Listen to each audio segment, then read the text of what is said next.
Yo, what's poppin', MVP gang? It's your boy, Pravi MVP, back with another banger to start this week off strong. And today, we breaking down how knowing your playstyle from the start can lead to more wins. Finesse that like button for me right now to keep real talk alive in the algorithm. We're almost at 1K members strong, and I appreciate all the support, especially those sharing my videos and helping me grow.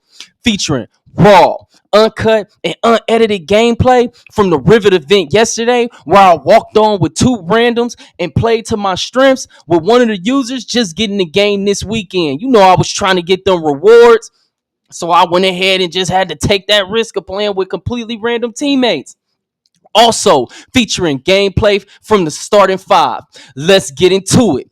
In NBA 2K, success hinges on understanding your own unique strengths and applying them effectively, both in terms of your player build and your individual skills as a gamer. While your build determines key attributes like shooting, defense, and playmaking, finishing it's only a part of the equation. True mastery comes from those built in advantages with your personal stick skills and basketball IQ.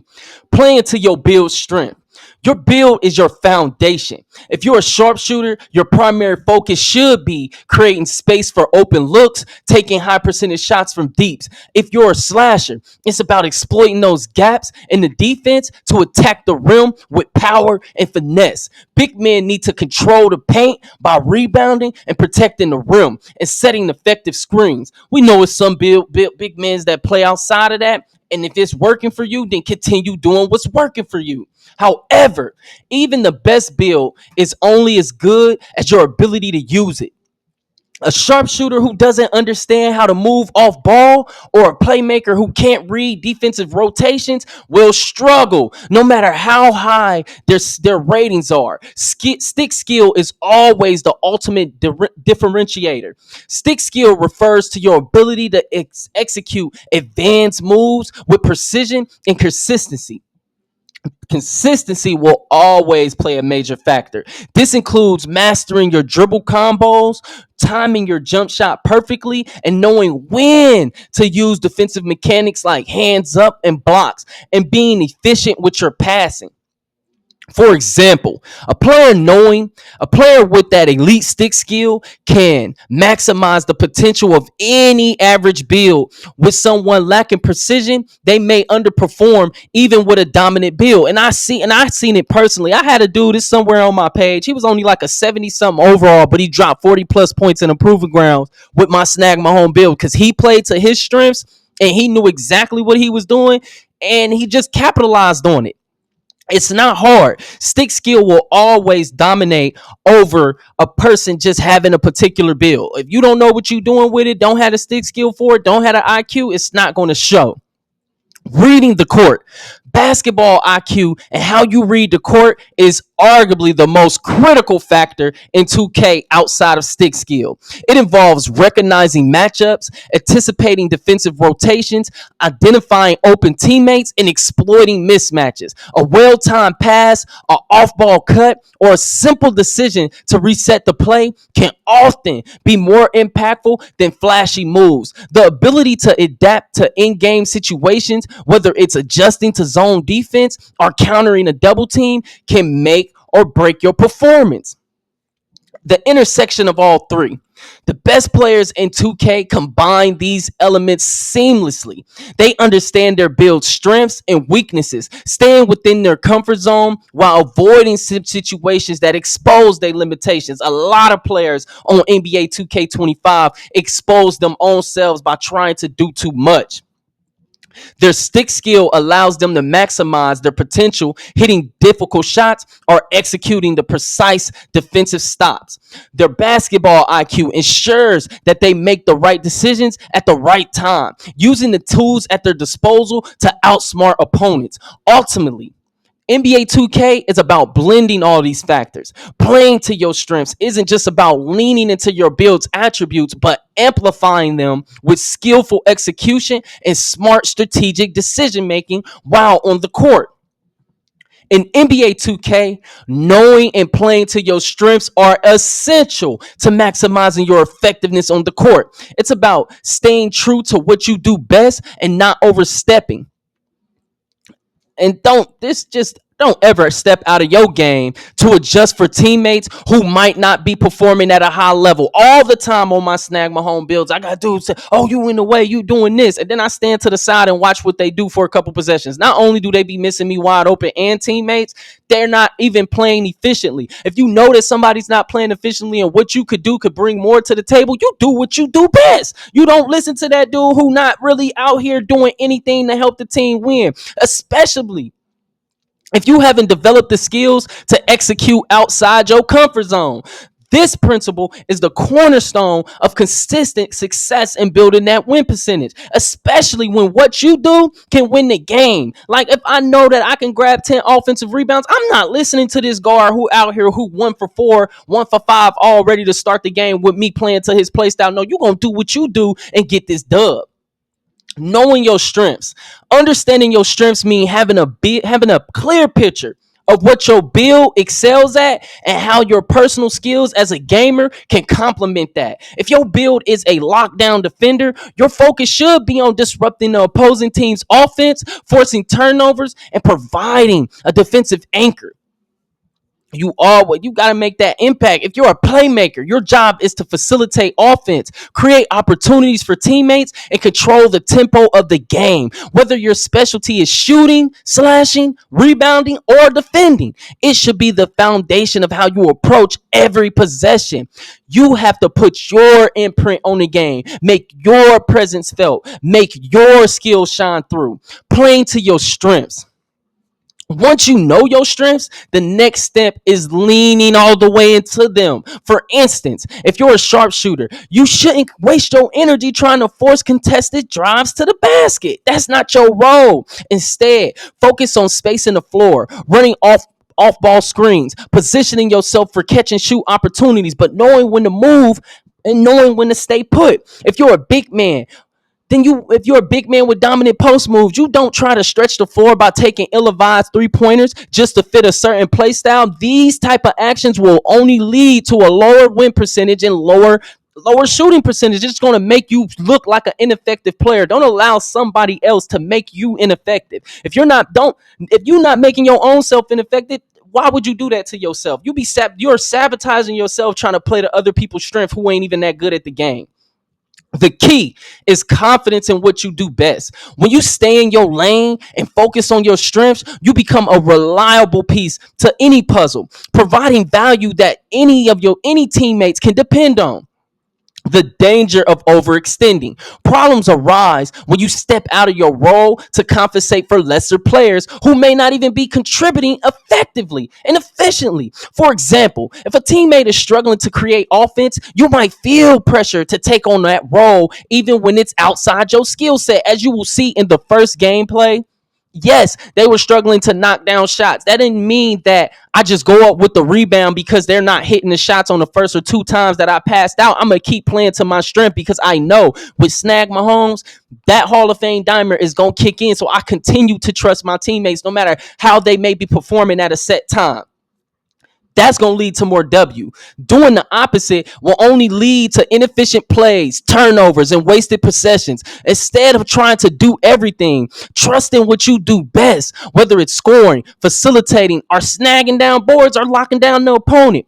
Let your strengths dictate the flow of the game, not the needs of your teammates. Like you have to let your strengths shine through. The importance of practice. If you haven't put the work in to develop skills outside of your core strengths, stepping out your game is even riskier. For example, if you are a slasher, but you haven't mastered and practiced your jump shot mechanics, taking threes to make up for your teammates' cold streak is always going to be a poor choice. Likewise, if you're a playmaker, but you haven't mastered timing for contested finishing, forcing drives into heavy traffic will likely only hurt your team more than it helps and plays right into the hands of your opponents, giving them free dubs. To expand your game, consistent practice is essential. Spend time in training modes Like 2K learn.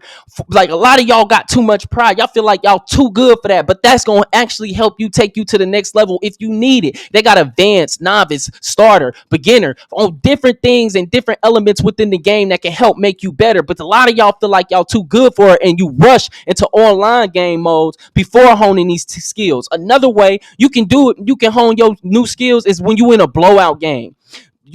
Try to implement those things before trying them in competitive scenarios. Until then, always stay within your comfort zone and trust in what you know you can do well. That's going to help you win more. Trust in the game plan. Like, ultimately, the best way to win is knowing your strengths. So before you even come into the game, you should have a plan and how you're going to attack the game. How does this build attack the game the game? You should be able to have a game plan, because if you do, it makes everything that you do part of a winning formula, and you go and it helps everybody else play to their role, and you're more likely to succeed than if players just start games just freelancing and just trying to compensate for others. It is better to trust in your abilities and execute what you do well. Trust me, telling you, it's going to always be better to do what you do well than to take unnecessary risks that might derail your team's chances. By focusing on your core strengths and staying disciplined and trusting in your skills that you have developed, you put yourself in position to dominate and win more games, thus helping your team win. In NBA 2K, knowing your weaknesses is just as important as knowing your strengths. Accepting your limitations and staying within your boundaries of your abilities can save you from costly mistakes, especially in live games where every possession matters. Likewise, creating a player build that aligns with your personal skills and it ensures you can play comfortably and effectively without trying to force a play style that doesn't suit you. Here's why this mindset is critical.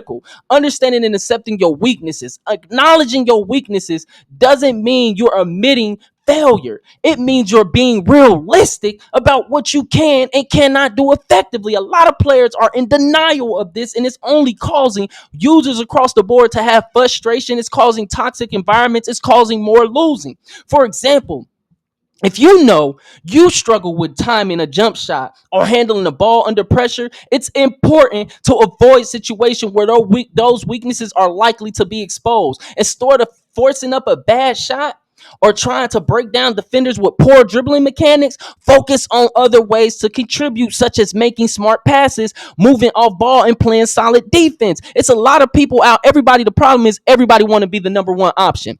How everybody going to be the number one option without nobody to set up plays? Don't nobody want to play like a real point guard. Nobody wants to play like a real teammate. It's really toxic out here with everybody wanting to be number one options on the team.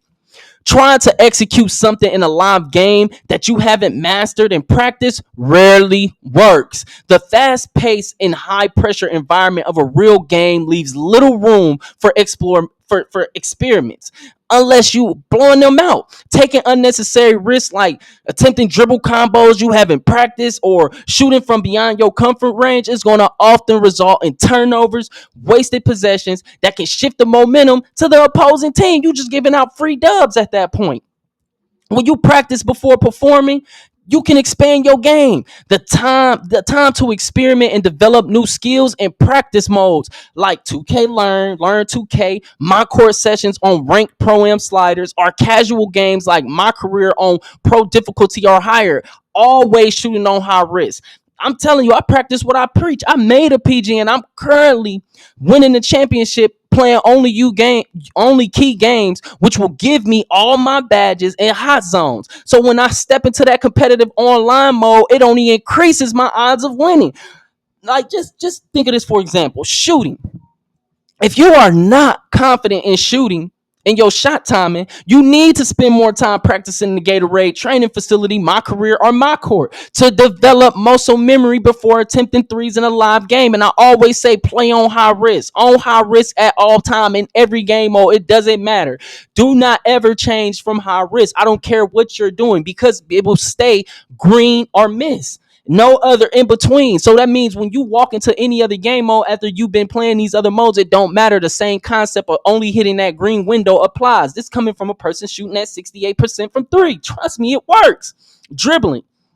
Master basic moves like crossovers, step backs before attempting advanced combos. A lot of dudes ain't even got the basics down, but out here trying to do what they see Steezo or some other dribble guy doing. How you gonna do that? You need to master just right, left, step back, three. You get what I'm saying? If you can't do that, why are you trying to dribble all over the court and then shoot? You're not gonna hit it.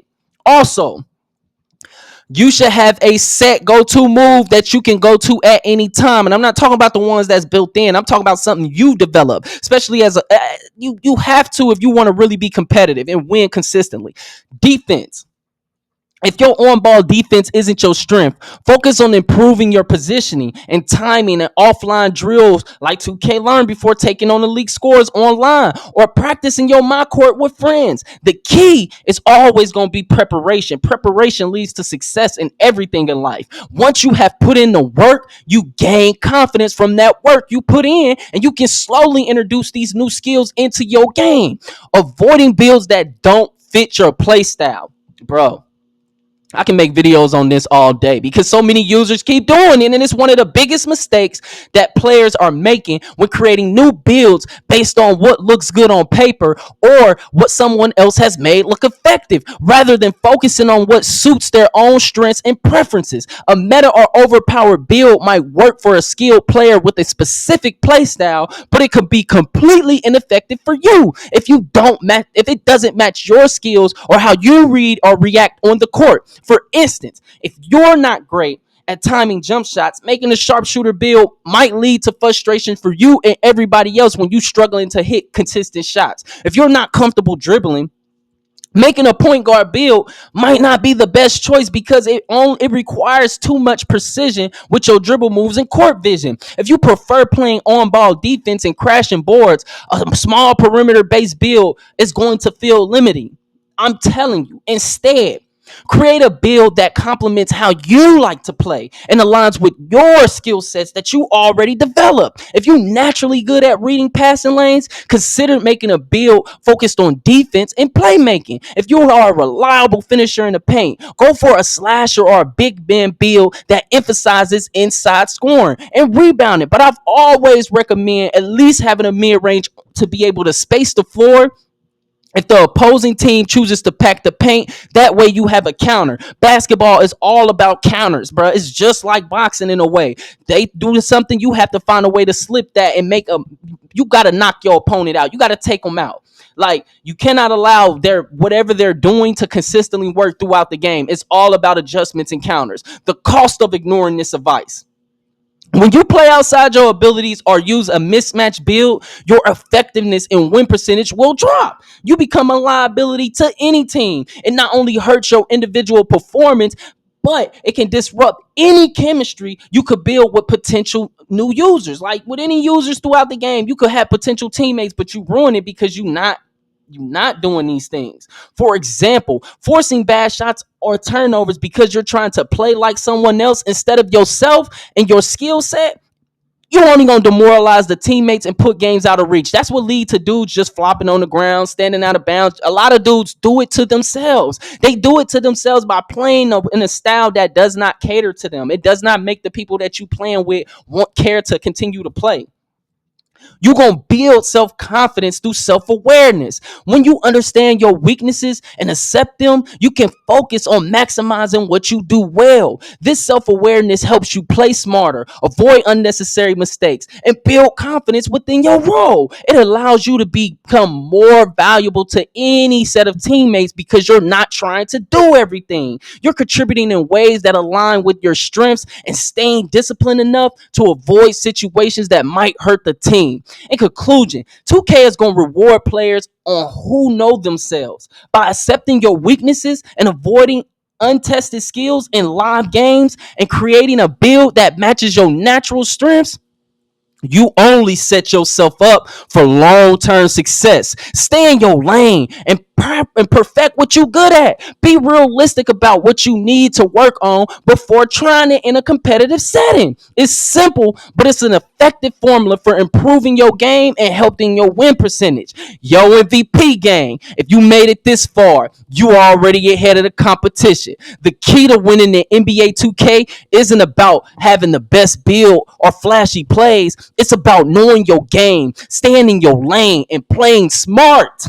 If this video has helped you level up, do me a favor and finesse that like button. Drop a comment down below with your build and play style. I'm looking for players for my team. I'm building now, and I've made a PG, and I want an all defensive team around me, and which I'm gonna be playing defense too. Also, I want to hear how you dominate on the court. And if you're new to the MVP game, hit that subscribe button. Turn on them noties so you don't miss any of my future bangers. We're on a road to 1K, and I appreciate every single one of you who supports and is sharing these videos. Let's keep growing. Let's keep winning. And most importantly, stay solid on the court. Until the next one, it's your boy, Pravi MVP. Stay blessed, stay locked in, and remember, play to your strengths. Blessings to the Most High.